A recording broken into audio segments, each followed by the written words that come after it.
jousted bouts are cutting up cinema like it's never been cut up before. There's going to be reviews. There's going to be interviews. There's going to be hijinks. And there's going to be a whole lot of cutting in this room. The Cutting Room Movie Podcast. Coming at you 128 kilobytes per second.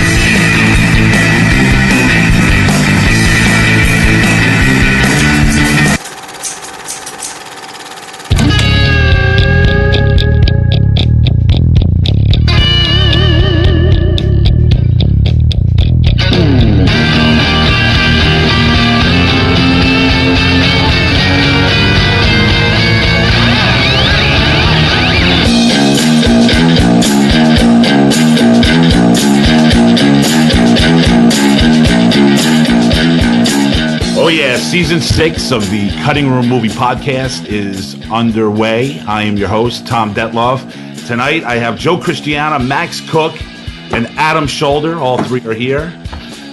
That's the Zillatones playing in the background. Check them out at www.thezillatones.com and like us on Facebook and follow us on Twitter, Instagram, all that nonsense. You can follow me on Twitter, Thomas Detloff at TCRM Podcast. Joe Christiana is programming the next couple weeks, and boy, I couldn't be more excited about the three films that I have been able to watch over the past week. It has been nothing but pure excitement at Casa de Detloff. Joe, what's going on up there in Lake? Are we starting season 6 with a full blast of sarcasm, Tom? Is that what I'm hearing? No, here? man, I'm completely sincere on this one. Wow, we're gonna have to change the mood music there in the opening. There was no volcanic screaming, cigarette voice screaming coming from. I just can't do it anymore. Cigarette voice. Last season was it. I was just every time I did the intro, I was just like, I cannot and will not do this anymore. So I'm gonna come at everybody a little bit more calmly. Why, Tom? Why? Are you getting nodes? Are you getting nodes on your vocal cords? It's voice rash. List. Right. Thanks, Max. You're awesome. I can't wait to talk to you. You're still smoking. Well, I once in a while, sure. What is once in a while? How many cigarettes do you put in your yap a day? I think I could smoke a half a pack of cigarettes a day, Max. 80 seconds and we're on Tom's spouting. Welcome back to season 6, everybody. Jesus, I was talking to Joe, Max. Can you give me a break? Well, I was just going to say I'm sure there's going to be plenty of time, Max, to get Let's on wait a little Tom's time on that one, please. I was just going to say, what the hell are we going to do about that background music, Tom? I mean, it used to be the big build-up, whatever. It's on, it's staying. You can hear it right now. No, nothing has changed in that department. It sounds like the new Tom is like the Hepcat of the 60s. Do any members of the Zillatones ever listen to this show? Do you know this? Let me tell you, man, they have been really cool on Twitter. They've been doing a lot of retweeting for us, and just trying to help build the brand. Man, they've been very cool. So for themselves or for the show, like they believe in the show. Do they listen? How many members are there in the Zillatones? Joe, that's your department, I think. Yeah, I don't know. I found them on what is it? What's the plug, Tom? We always Reverb Nation. I found them on Reverb Nation. I reached out to them. I really dug their music. It sounded like they would fit in with what we're doing, and they were excited. They let us use their stuff, so we didn't have to rip off anybody's copyrighted stuff. They gave us. How long have we been using their music? Since we abandoned the horror show. So they're like a royalty-free band, but you pay them. Like well, Evan we have we have an agreement that we exchange. We give them plugs every show, and they let us use their music for the theme. So they were really into it. I really dig their stuff, but I wonder if they have some like lounge music now with Tom's new. We'll have to dig through their catalog. Listen, lounge music for the subdued, soft opening.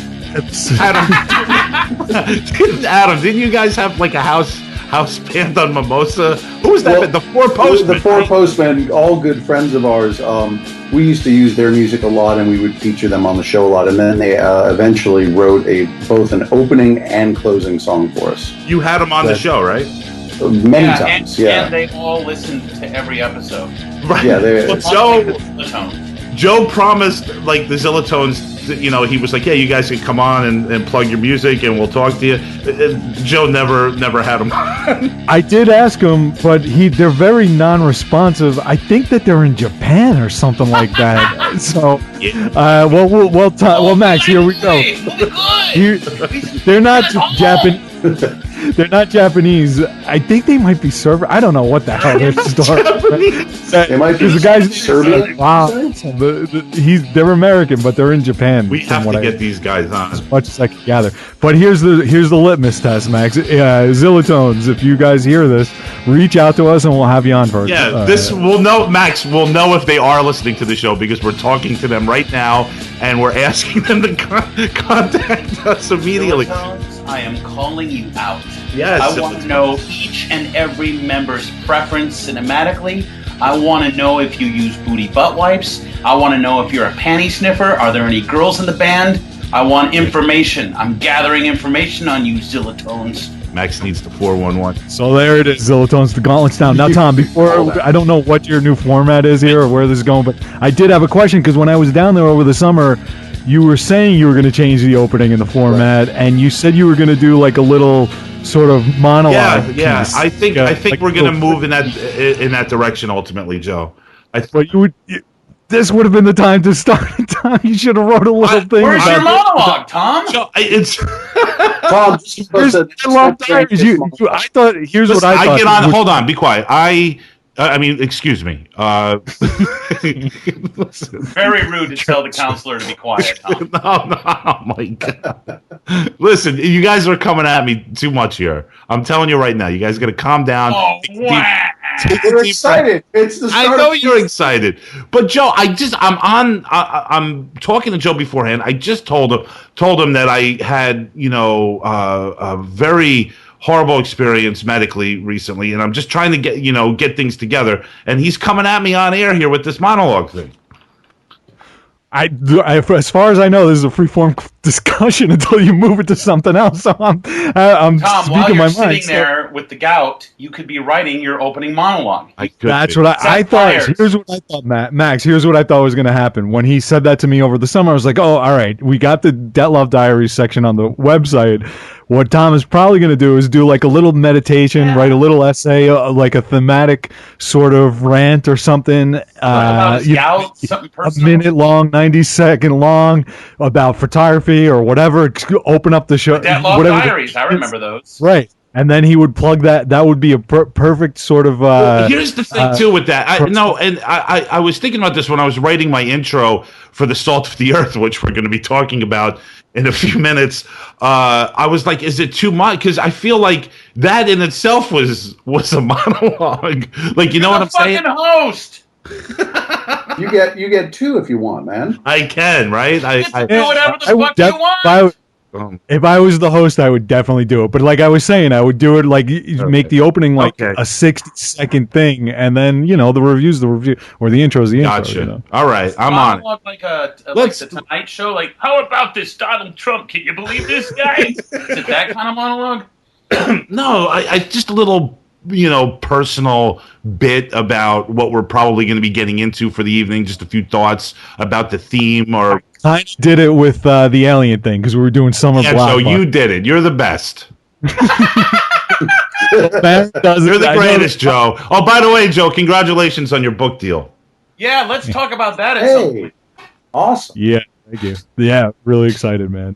But just friggin' incredible. It was just amazing, man. I found a publisher who's going to put out the book, and it'll be out in August 2016. I got to go through the editing process right now, but I couldn't be happier with my first novel that I wrote. So I got it out. This is not self-publishing. This is a legitimate. No, that was one of the conditions that look, it's not Penguin or Harper or anything like that. It's a small, basically the contemporary version of pulp. But the two conditions I set for myself were, one, I would not self-publish because I could, with all due respect, I could, write something on toilet paper and self-publish it. You know what I mean? Like, I know that there's probably a lot of good things come out of it, but I just didn't want to do it.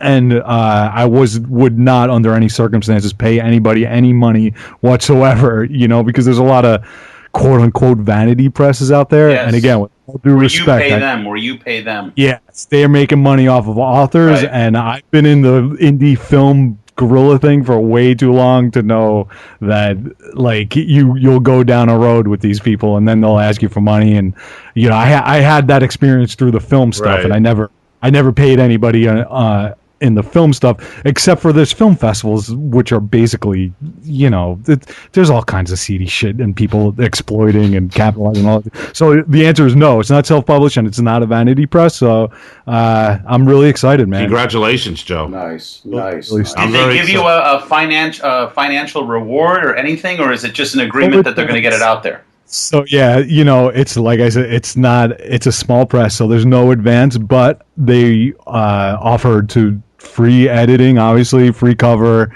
and free publicity, whatever they do, promotion, they get it out there. They do a lot of the legwork that I would have had to do if I self-published. So Right. as soon as it's released, it's in all of the major ebook sellers everywhere online, and then they also have a print-on-demand section, so you can actually order a book. Nice. So That's cool. yeah, You got to get on the Goodreads, Joe. Goodreads. it goes automatically onto Goodreads, so I don't even have to do that. I don't even have to You don't really even have worry to about think about it because that's not your job. I do kind of do, a lot of the promotion on this level is going to be on me. So I am going to be contacting all our old friends from the Horror Palace and making the rounds on the podcast and trying to figure out a million other We'll places. totally where do I- everything we can to help you, man. So, everybody out there, it's going to be called Atavist Falls, August 2016. And by the time August 2016 comes around, you are going to be so fucking sick of hearing about Atavist Falls. What's the tagline, Joe?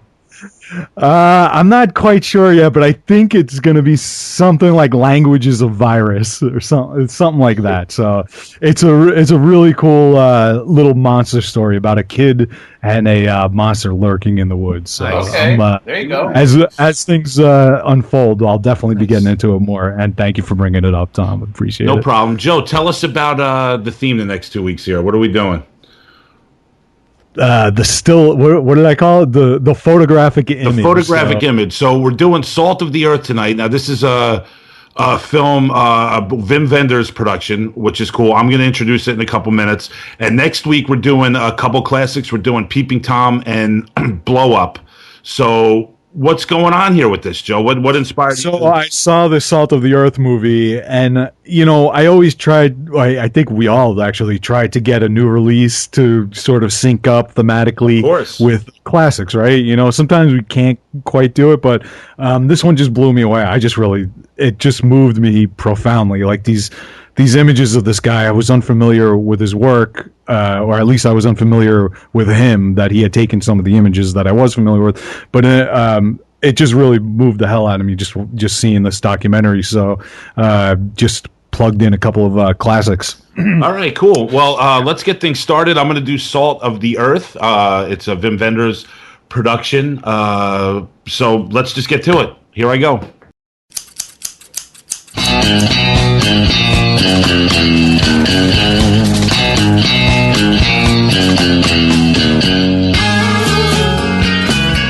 He might not be a king, but he's got the gout like King Henry VIII.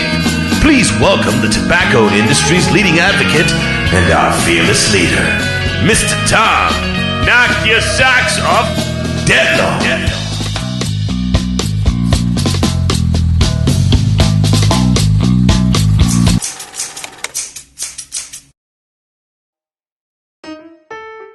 If anything, I felt like taking multiple selfies after screening Wim Wenders' 2014 documentary, The Salt of the Earth, based on the photographic career of Sebastião Salgado's brave, lifelong journey of capturing the dark and bright moments of humanity.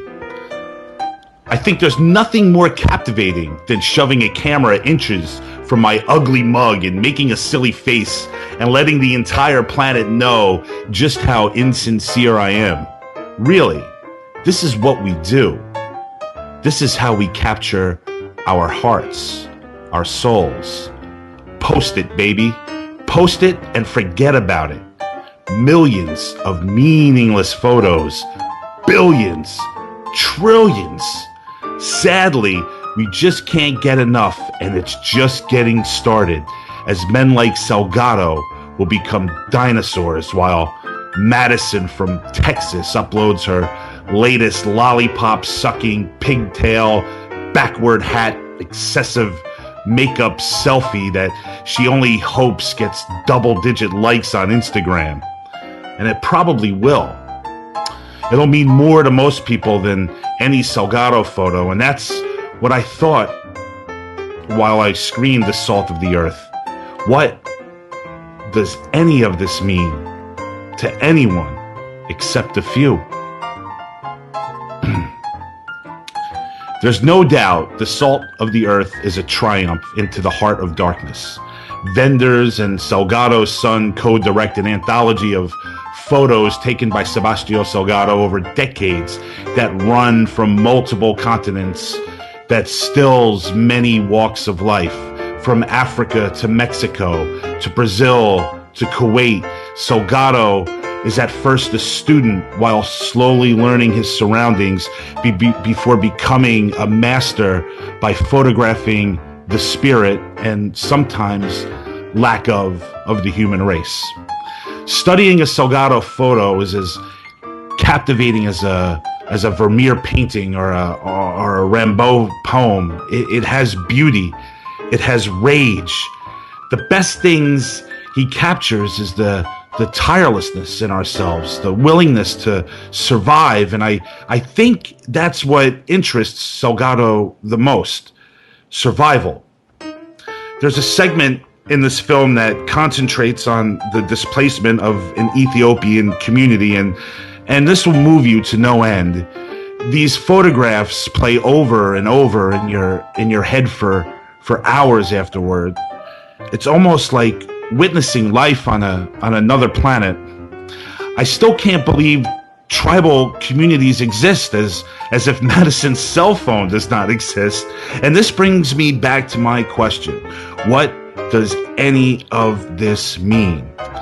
Even though I was affected by Wenders' film and Salgado's images, a day or two later I just move on and forget it as if it never happened. I can't help but feel this is what we're all doing. Witnessing things that might have a profound effect on us, but then just moving on and not acting on our deepest, sincerest feelings. Are we afraid? Are we just naturally insincere? Are we all just Madison from Texas? Maybe this is why Salgado moved to capturing nature and wildlife, because humans just suck.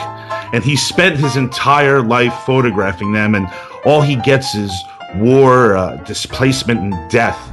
Sure, the spirit triumphs during these events he witnesses, but in reality, nothing changes, and the same thing continues on without progress. In the end, Salgado is hopeful. That's amazing that he's hopeful. He's hoping he can understand our complete existence. From humans to animals to sea life and plant life, Salgado will continue leaving his mind's eye for whoever is interested.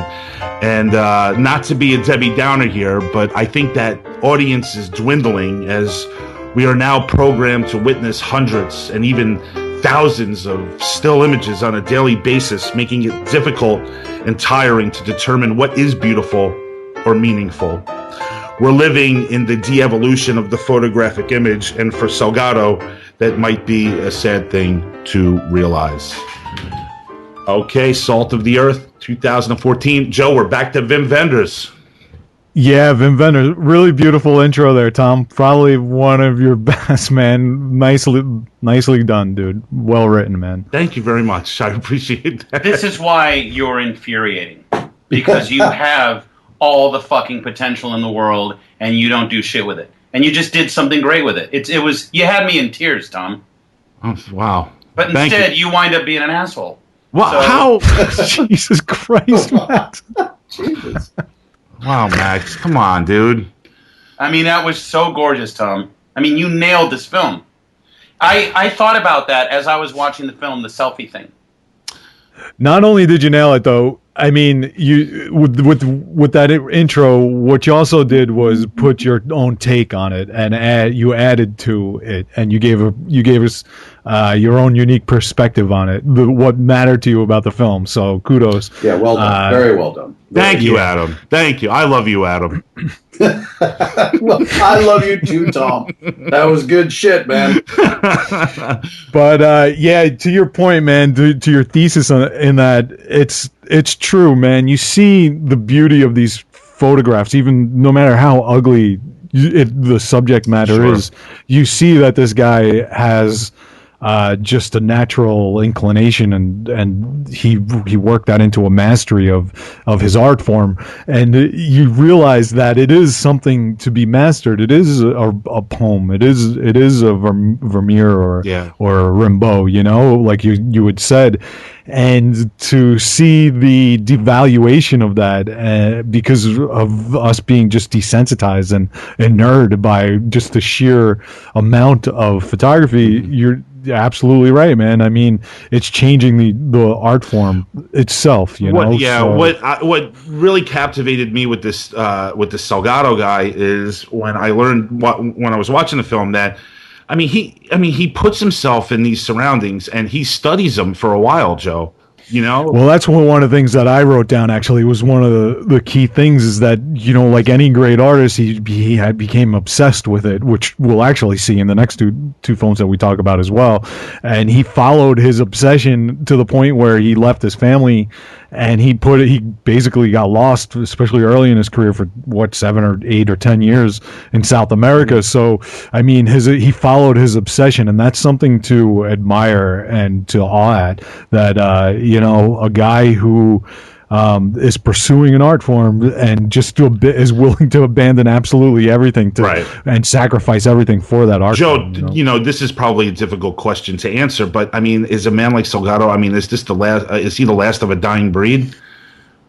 You know, man, look, art forms never quite all the way go away, but when photography, you know, came on the scene in the late 19th century, people were saying the same thing about painting. You know, they were saying that, is this it for painting? Painting's dead. You know, why do we need to paint now? Right, you know, so, right. And it continued on. I mean, obviously, sure. I mean, the greatest. Yeah, I mean, sure. Well, the greatest paint. You know, it forced them to find a way to do something even better than what they were doing, in my opinion. Anyway, you know, the Impressionists and the abstract expressionists, and you know, what Picasso, Cuba, all that shit that followed in the 20th century. It's just gorgeous, man. I mean, you can't do what they did with paint, with a photograph. You know, and just because, you know, you have every you know, housewife who's driving an SUV in like the local paint party shop that's really popular right now, or they'll have 2 glasses of wine and they'll all make a painting that looks the same, like a fucking, you know what I mean? You know what I mean by that? Sure. So just because those people doesn't mean that it doesn't really take away.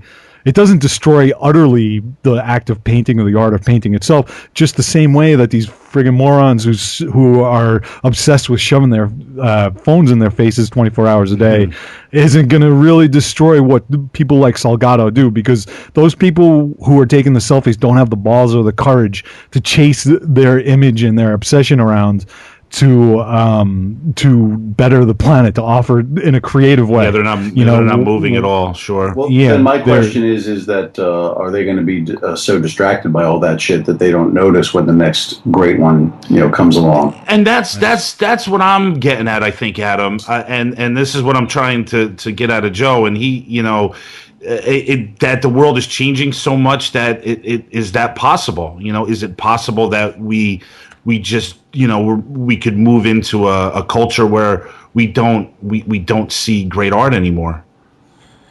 Well, there's always a mass good probably half of the population who are just basically aren't going to get it anyway. You know what I mean? Sure. They're gonna enjoy their low art, and low art has a place in just like high art does. You know what I mean? agree. So Yeah. if their idea of a great picture is a sitcom or a reality show, you know, or photoshopping, your face onto your dog or whatever the fuck the people are doing out there now. I mean, then that's all more power for them. They get enjoyment for that. That's fine.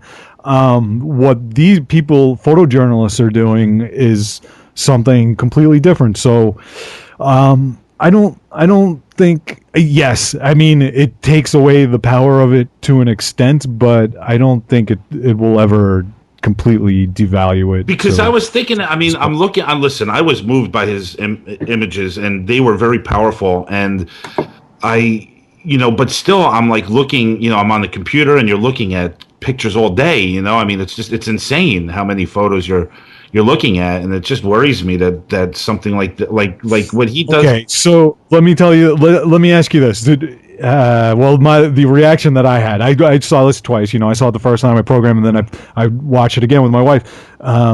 Both times, I really had to hold tears back from my face when I was watching these. I am not moved by that. I haven't been moved by that ever on Facebook. Right. Looking at of pictures on course, Facebook, right. You know what I mean? Totally. So, it's just the difference between an artist and it's the difference between a Picasso and a housewife who has a glass of wine in her hand down at the strip mall. You know what I Yeah. mean? Joe, I don't understand. Why did you hold tears back? I knew you were going to ask that, Cook. That's a good question. Well, I mean, I don't mind crying. I Do don't you feel like less of a man if you cry in front of your No, wife That's looking not, at devastating art? She's cry before. I don't. I try not. I don't. Yeah. I guess I do. What are have you, a Jeff little bit Shrek now? Oh, no, leave well, that Jeff, poor boy alone. Jeff wouldn't be able to get himself to get to that point. Like, my tears welled up in my eyes. Yeah, but you said you fought crying, so you can't just. So, in other words, if you watched the film without your wife, you would have bawled. I think it's just an instinct. I think it's just my natural instinct, and it's probably what you're driving at is probably fairly accurate. That there is some sort of masculine idea culture ingrained into me at some point, but I don't have an issue. Is your wife crying. not? I mean, she fucking lives with you. She's had 2 kids with you. She knows you're a sensitive dude.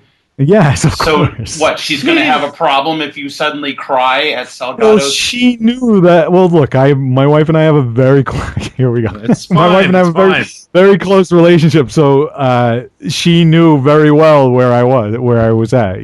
She knew that I was on the verge of tears. So so why didn't she say, "Honey, let it out, let it go"? That's what my wife says when I cry at dog food commercials. Because she's seen me cry before, and when I need to cry, It should turn her on. Maybe it does. I don't know. Joe, do I you think think it's you're very weird. do you think you're overly sensitive for an Italian? I probably am more emotional than most. Right, because most people. your dad was pretty stoic, right? No. Yes, he was very stoic. Yes. Yeah, because I remember your father, and he I saw him cry once. All right. You don't at have my to be grandfather's. like your dad, Joe. I You know, can and be I'm yourself, and you can cry in front it's of your okay, wife. Joe. not. And you can, you know what, Joe? You can cry in front of your son.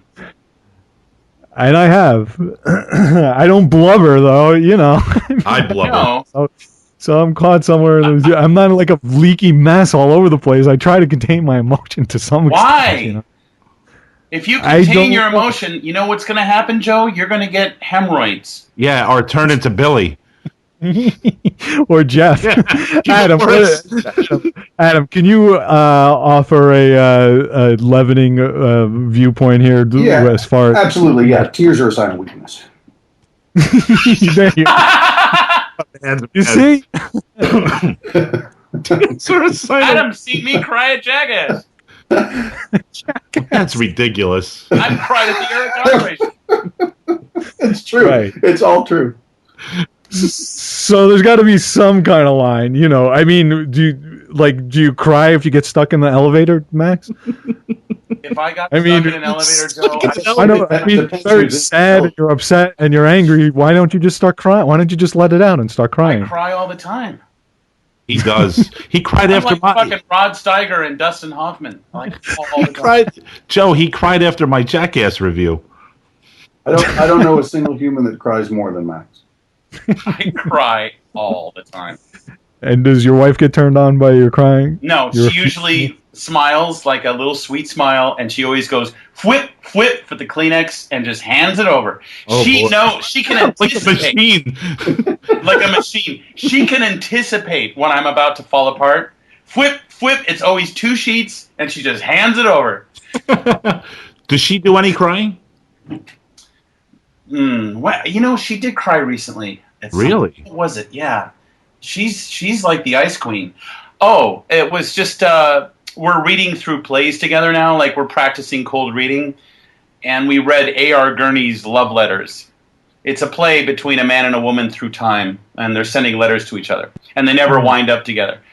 Well, by the end of that, like she starts reading the last letter from the female character, and she fucking fell apart. And my wife does not. She bottles everything in and then explodes. So for her to like have that kind of experience with a piece of art, it's really great to see. You know, You and love then it. She had me going. Oh yeah, then she had me going. I wasn't crying because of the play.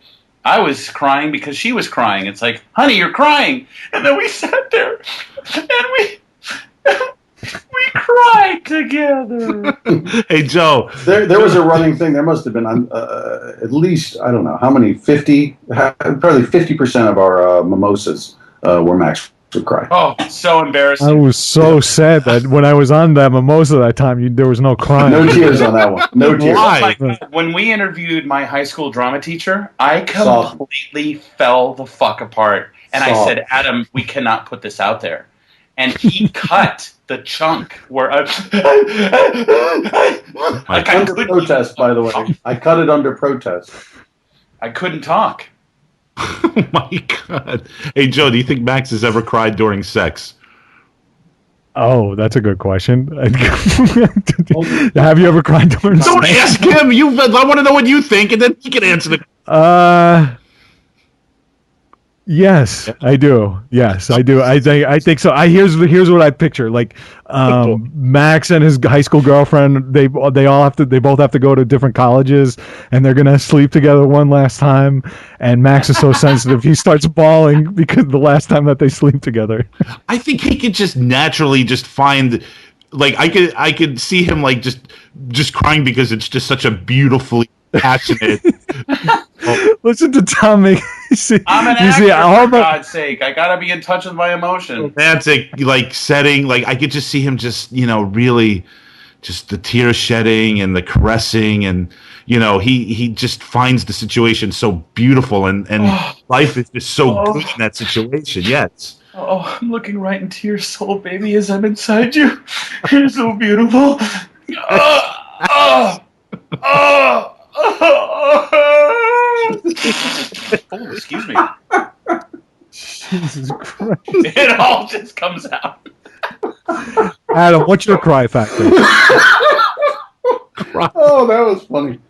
I'm not. I'm not a Max. That's for sure. No, I'm not. I'm not a sobber. But I'll tell you what, though. Like I'm more of a sentimental in terms of like there's this great freaking dog Subaru commercial with a dog, which gets to me. I don't get through a Sunday morning CBS Sunday morning show without some high school basketball girl dying of cancer out on the floor for her first and only college game to make a basket.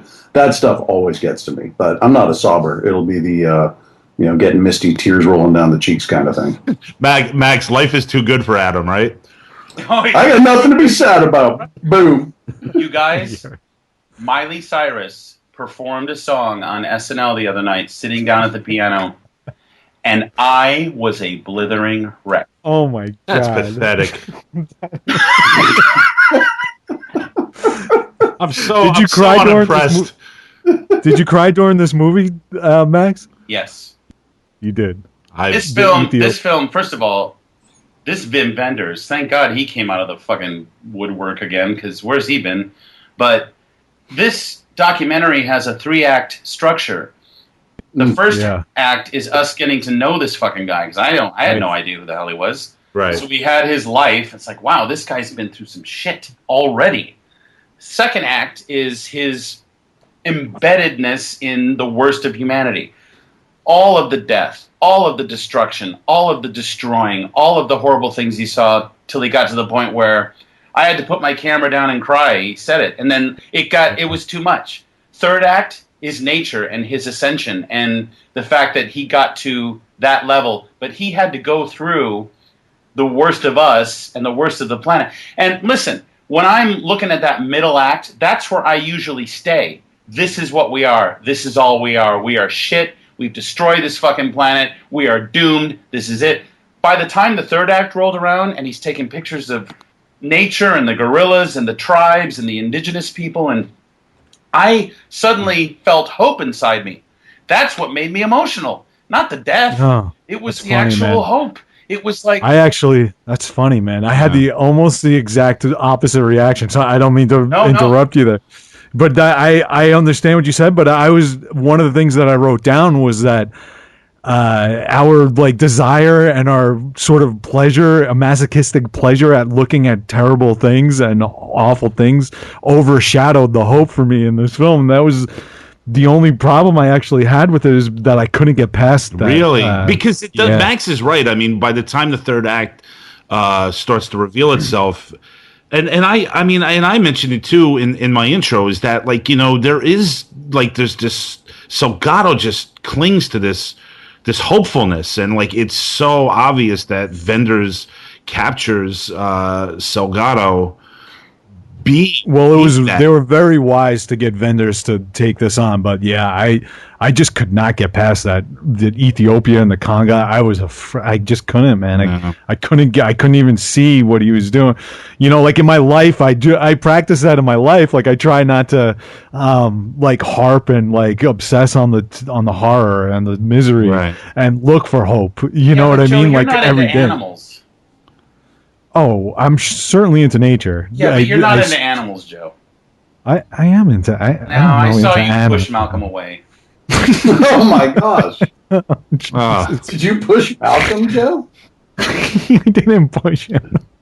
A little bit. We were watching Jackass. Adam, you were there. Yeah. And Joe pushes my dog, who's just trying to bond with Joe. Well, where I'm from, the dog does not. Yeah, the dog does not get on the couch, and I didn't even think about it, Max, and I apologize to you and Malcolm for that. To be honest with you, but I don't give all I have to do if my dog is in my way, I snap and he moves away. Christiana's apologized to a dog. And then he puts fucking beer cans in my dog's food. Because he doesn't like your dog, Max. Fuck you, Joe. Yeah. But here's the thing, also. When at the very please tell Malcolm I said I'm sorry. Well, Malcolm, yeah, I'm sure he'll understand. Uncle Joe is sorry. So at the end, they talk about how there's a rebirth of nature in a lot of the places that Salgado went, and how the forest is back, and how the earth replenishes itself, and how the jaguars are back. That fucking destroyed me, because I wouldn't have imagined that in a million years that it would be, because all I see is the horror. Yeah, it's funny. Oh, let me say one more thing about Salgado, and I mean this with all respect. The dude needs a fucking eyebrow trimmer. That's all the hair this guy's got. He's living in the jungles, Max. So those things are battery powered and small. He could have. Yeah, there's no excuse. He was going to be on the TV. You know what Wenders could have done? He could have said, "Excuse me, hold on, Salgado," boink, and plucked boink, some of those giant, gnarly, fucking white eyebrow hairs that were sticking out. They drove me crazy because I'm really weird about grooming, and I know he's a down and dirty embedded photographer legend, but it's like, come on, man. Yeah. Hey, Wenders does a really great job with this documentary. It kind of reminded me of something Herzog would do, Joe. Yeah, me too. I want to say the one thing that he did was friggin' brilliant with the way that he projected the guy's Salgado's photographs in front of him on a clear glass or whatever, and then he would adjust the light on Salgado behind it so you could see him kind of coming through as he's looking at the photograph. It was friggin' amazing. That it's just a simple little bit of cinematography. Easy for you to say. Trickery, and it was just friggin' just so powerful, so simple, and so brilliant. Adam, had you have heard of Salgado? I had not, and it was everything that we're talking about. I think I was more on the idea of what Max's experience, in that I usually get stuck in the act two, in the contempt and disgust for humankind, and it was nice to see some gorillas out there, and that he spent 8 years in the Galapagos away from humans and with nature and with animals because that dude. That's some heavy shit that dude has been through and has seen. He has seen the very worst of it all, and that's a broken man. So hopefully nature he has can save him. Yeah, exactly. He has PTSD. Yeah, you could see it in his eyes. Oh yeah, that dude is broken for his art. I mean, he broke his mind for his art and made quite a statement. And I'm rooting for the dude. Actually, I'm hoping that nature will save this dude's soul in the twilight of his life. And it was great. And Wenders is a brilliant filmmaker across the board, and it was really, really a story well told. Yeah, it was an excellent documentary. I mean, there's no doubt about it. I'm glad I had an opportunity to watch it, and I'm glad I had an opportunity to be introduced to Salgado, Joe. I had never heard of the man before, and to be able to spend a couple hours in the in the life of Sebastião Salgado, it was a film worth watching. Yeah, absolutely. I'm glad. Can we get back to social media for a second? Because it's so funny. I fucking hate Twitter. I suck at it. Facebook, it's always just whatever I feel like talking about. I have an audience there. But I got to tell you, if I had to choose a favorite social media means, it's Instagram. And Instagram is photos. And I really take Instagram more seriously than anything. It's like my first instinct to post is always on Instagram. And Instagram is based around, not so much, I mean, yeah, it's imagery, but I really get into it. Like, I don't think I've taken a lot of great pictures in my life, but I think I've taken a few pictures that I think this is good enough to hang on a wall. Not so much my wall, but like I took a picture recently on my trip to wine country of Aram, the winemaker of Kirami Wines, and he's standing in the doorway, and the sun is coming through, and it's shining on his wine glass, and he's smiling, and he's happy, and he's relaxed, and he's looking at my wife, and my wife is kind of beaming and kind of looking at something that's going on, and it was just one of those moments that it's not a selfie, it's not a this, it's not a that, but I really, really get into it. So you're taking the pictures on your phone? I'm taking them on my phone, and it's obviously I'm saying on the level of people who take selfies. If I'm going to take photos, I do take them very seriously, and especially like after seeing a documentary like this, it's like, no, if you're going to put an image out there that represents whatever's going on in your life or whatever, right, you're not going to be a Salgado, but at the same time, you could really invest in making a very good picture, a good image, a good memory. And as a result, I'm like, I really love Instagram. I think it's a really great way to communicate. Like my friend Peter Hastings, who directed Kung Fu Panda, he's a legitimate photographer. Like, he is a legitimate dude, and he takes these pictures with his phone that you don't understand. They're so beautiful. And they're different subjects. Max, I'm looking at one of these pictures in the bowling alley that you took, and it's there's a bowling alley and two women in red shirts. One of them is too large she needs to be wheeled around, and they're eating at the counter at the bowling alley. Are you looking at Facebook? Well, you're talking about your photography. That's a picture he took? Yes. Yeah, a fat lady in a wheelchair eating.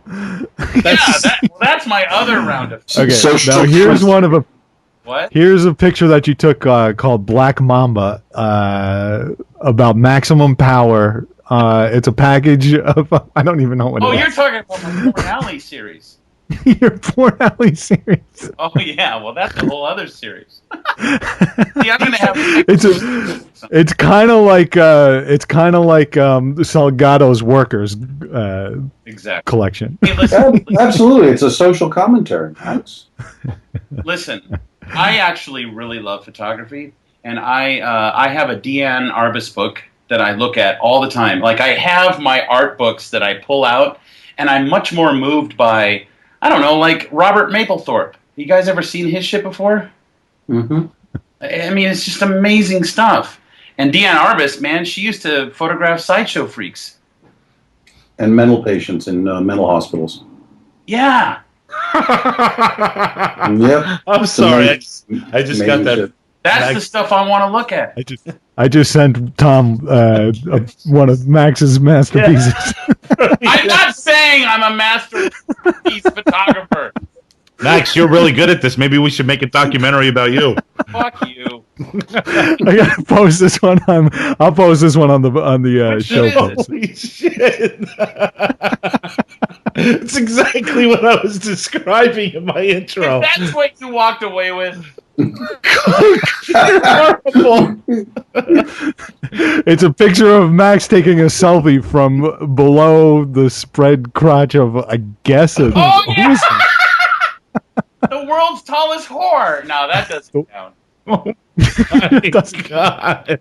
That won't make the retrospective, you don't think? The Porn Alley series.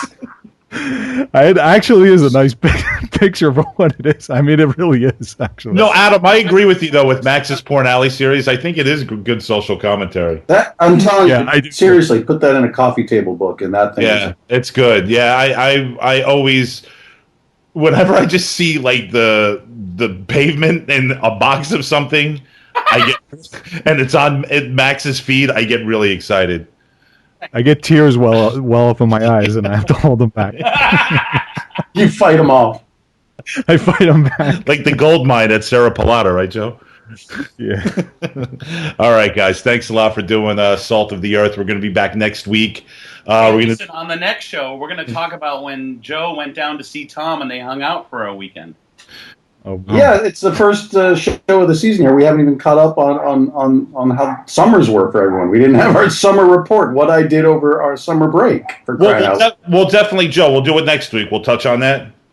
Okay. All right, yeah, sure. We'll tell you what we did over the summer, who hung out with who slept with who cried. Well, we talked about that, but we'll definitely catch up on some personal business. We're still doing photography next week. Joe, what are we doing?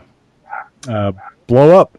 The 1960 classic, influential classic film Blow Up. 1966, Blow Up. 66, and the other one's from 1960. Joe doesn't even know. Peeping He forgot already. Peeping Tom is 1960. Yeah, Mr. Quick over here. All right, Joe Christiana and Joe Schreck do the editing for the Cutting Room Movie Podcast.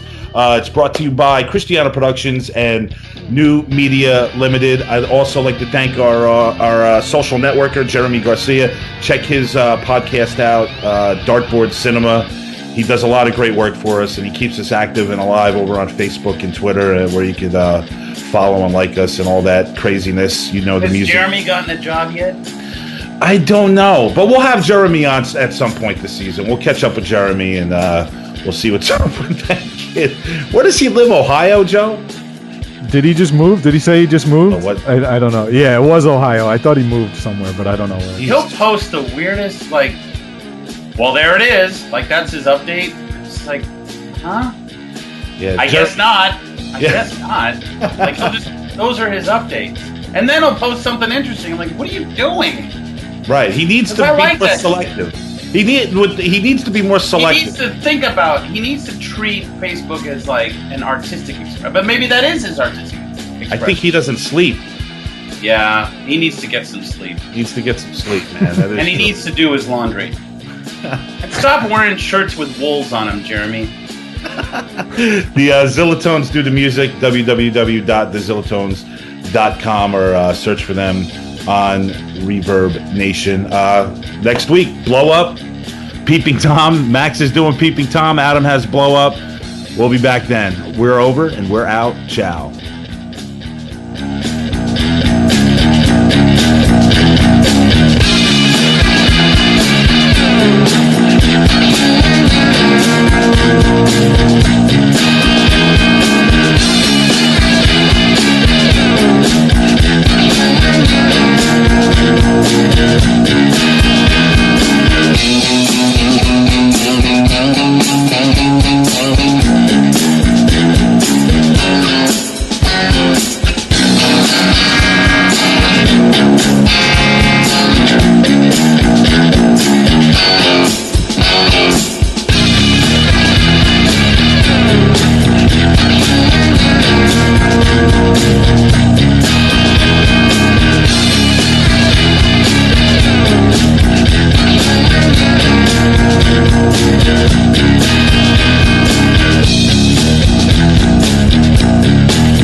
satisfy more of your strange desires. The Cutting Room Movie Podcast. We do chicken right.